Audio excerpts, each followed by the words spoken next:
Assalamualaikum warahmatullahi wabarakatuh. Oke, baiklah, saya Debi Satria dari kelas KPI 4C. Di sini saya akan membuat sedikit banyak video pembelajaran mengenai sosiologi pedesaan dan perkotaan. Oke, jangan menunggu lama-lama, check this out. Sosiologi pedesaan. Sosiologi pedesaan adalah salah satu cabang ilmu sosiologi yang membahas tentang hubungan masyarakat dan lingkungannya. Keterkaitan sosiologi pedesaan di pelajaran pada dasarnya untuk memberikan pemahaman mengenai segala sesuatu yang ada di desa, baik dari struktur sosial, interaksi sosial, konflik sosial, integrasi sosial, dan kajian-kajian lainnya. Latar belakang sosiologi pedesaan di dunia tidak terlepas dari sejarah Amerika Serikat. Sebelum terjadinya industrialisasi, masyarakat Amerika adalah agraris, dengan kepemilikan lahan pertanian luas, namun hal itu berubah ketika terjadinya industrialisasi pada abad ke-19. Industrialisasi menyebabkan berkurangnya lahan pertanian, desa berubah menjadi kota, penduduk desa pergi ke kota, daerah pedesaan menjadi terbengkalai. Bahkan, beberapa daerah di pedesaan di Amerika Serikat sempat mengalami depopulasi atau tidak ada penduduknya. Selanjutnya, strategi dakwah Islam untuk masyarakat pedesaan. Strategi dakwah pada masyarakat desa biasanya dilakukan melalui pembinaan yang berupa bimbingan, pengarahan, dan pendampingan dalam mempelajari ajaran Islam. Memberikan penjelasan atas pemahaman agama Islam secara benar berlandaskan Al-Quran dan Al-Hadis Rasulullah. Menjalin kerjasama dengan organisasi keagamaan dan ulama atau kiai dalam rangka pengembangan dakwah Islam.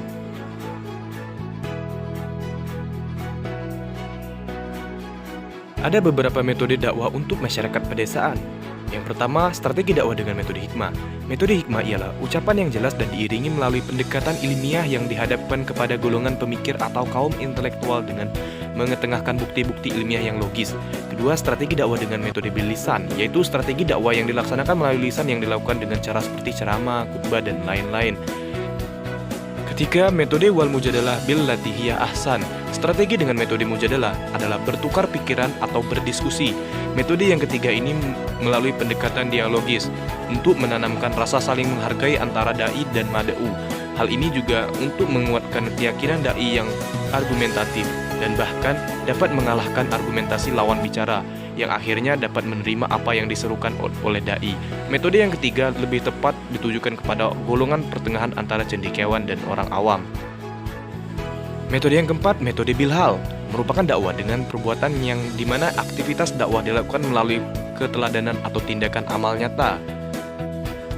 Selanjutnya, sosiologi perkotaan. Pengertian sederhana dari sosiologi perkotaan adalah ilmu yang mempelajari hubungan antara manusia, baik sebagai individu maupun kelompok manusia yang hidup di kota. Karena spesifikasinya perkotaan, pembahasannya selalu berhubungan dengan sejarah, ciri, karakteristik, dan permasalahan kehidupan dari kota dari berbagai sudut. Beberapa sosiolog memberikan pengertian tentang kota. Max Weber berpendapat, kota adalah suatu tempat apabila penghuninya dapat memenuhi sebagian besar kebutuhan ekonominya di pasar lokal.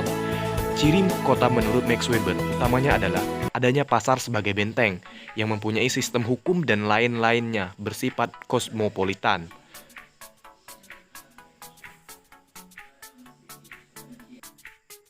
Strategi dakwah masyarakat perkotaan. Yang pertama, strategi dengan pendekatan kajian keislaman. Konsep Islam tentang dakwah pada dasarnya bertujuan untuk memelihara fitrah manusia, mewariskan nilai-nilai dan pembentukan manusia seutuhnya yang berdasarkan pada Al-Quran dan Sunnah. Oleh karena itu, manusia dibekali dengan akal pikiran agar dapat menciptakan strategi penyebaran Islam yang dinamis, efektif, dan dapat mengantarkannya kepada kebahagiaan hidup dunia dan akhirat. Strategi yang kedua adalah strategi dengan pendekatan sosial.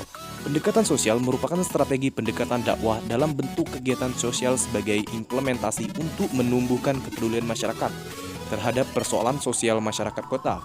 Bentuk nyata dari kegiatan-kegiatan sosial diantaranya adalah dijelaskan di atas antara lain pembagian sembako, pembagian daging kurban, dan peduli kemanusiaan seperti sedekah.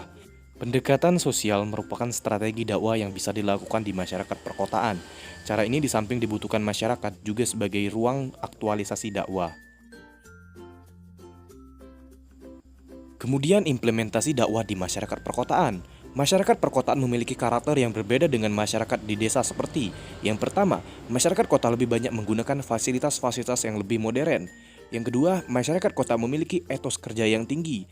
Ketiga, dalam berkomunikasi, masyarakat kota memakai bahasa yang lebih menasional.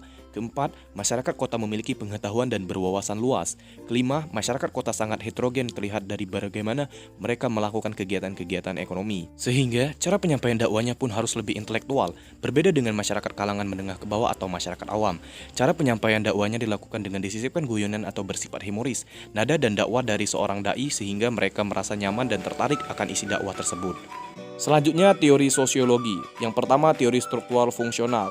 Asumsi dasar dari teori struktural fungsional terletak pada konsep keteraturan masyarakat.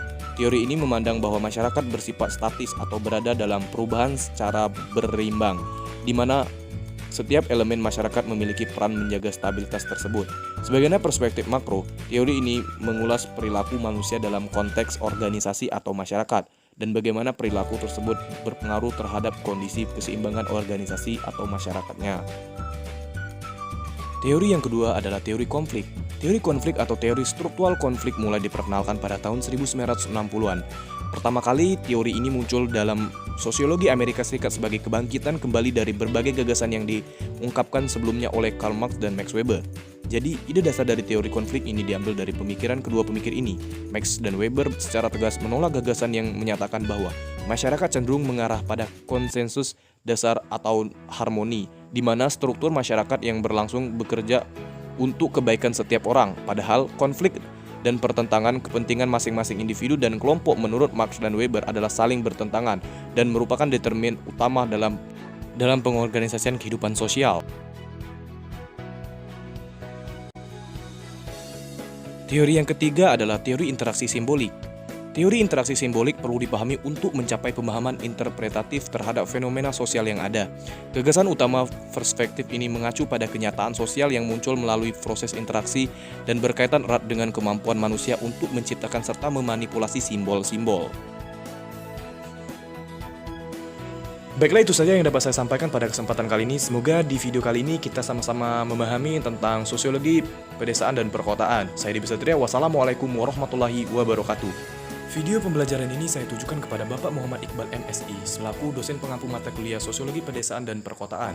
Video ini dibuat untuk memenuhi tugas akhir mata kuliah Sosiologi Pedesaan dan Perkotaan.